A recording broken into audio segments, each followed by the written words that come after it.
कलयुग के बाद का युग यानी सत्य युग हिंदू धर्म के अनुसार एक ऐसा समय होगा जब पूरी दुनिया में फिर से धर्म, सत्य और शांति का राज होगा। 4 युगों सत्ययुग, त्रेता युग, द्वापर युग और कलयुग का ये चक्र लगातार चलता रहता है। अभी हम कलयुग में हैं, जिसे सबसे कठिन और अधर्म से भरा युग माना जाता है।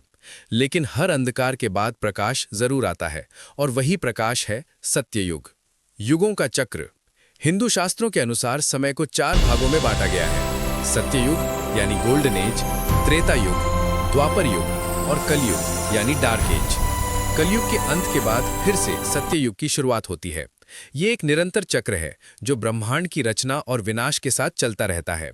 दुनिया का अंत कैसे होगा?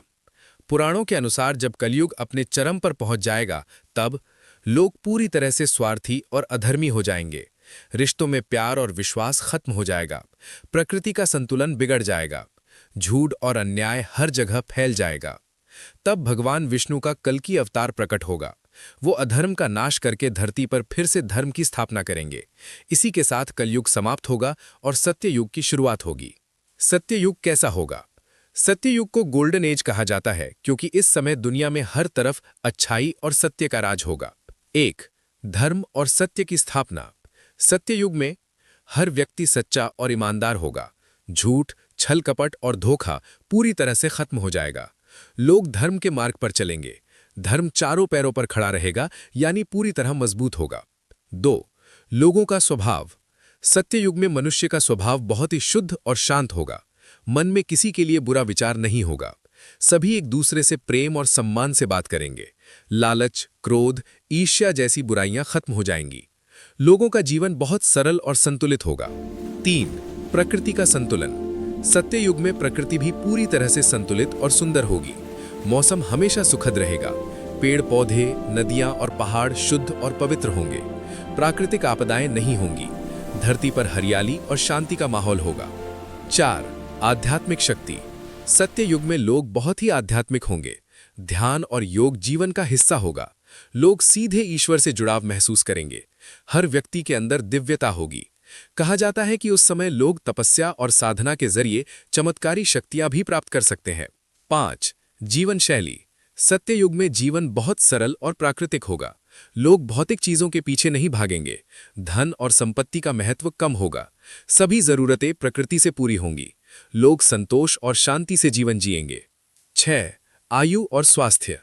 सत्ययुग में मनुष्य की आयु बहुत लंबी होगी, यानी हजारों वर्षों तक। कोई गंभीर बीमारी नहीं होगी।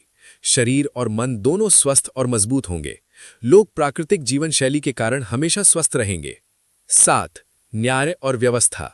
सत्ययुग में न्याय की कोई जरूरत ही नहीं पड़ेगी, क्योंकि लोग खुद ही सही काम करेंगे। कोई अपराध नहीं होगा। समाज पूरी तरह से संतुलित और शांतिपूर्ण होगा। राजा भी धर्म के अनुसार शासन करेगा। सत्ययुग फिर आएगा। हिंदू मान्यता के अनुसार युगों का ये चक्र अनंत काल तक चलता रहता है, यानी कलयुग खत्म होगा, सत्ययुग आएगा, फिर धीरे धीरे त्रेता, द्वापर और फिर कलयुग। ये प्रक्रिया बार बार दोहराई जाती है। क्या हम सत्ययुग देख पाएंगे? शास्त्रों के अनुसार कलयुग की अवधि बहुत लंबी है, यानी लगभग 4,32,000 वर्ष। अभी इसका केवल प्रारंभिक हिस्सा ही चल रहा है, इसलिए सत्ययुग आने में बहुत समय बाकी है। लेकिन एक महत्वपूर्ण बात यह है कि अगर हम अपने जीवन में सत्य, प्रेम और धर्म को अपनाते हैं, तो हम अपने अंदर ही एक छोटा सत्ययुग बना सकते हैं। सत्ययुग एक ऐसा युग होगा जहां हर तरफ सत्य और धर्म का राज होगा। लोग शांत, दयालु और आध्यात्मिक होंगे। प्रकृति पूरी तरह संतुलित और सुंदर होगी। कलयुग के अंधकार के बाद सत्ययुग का प्रकाश जरूर आएगा। ये हमें सिखाता है कि चाहे समय कितना भी कठिन क्यों ना हो, अंत में जीत हमेशा सत्य और अच्छाई की ही होती है।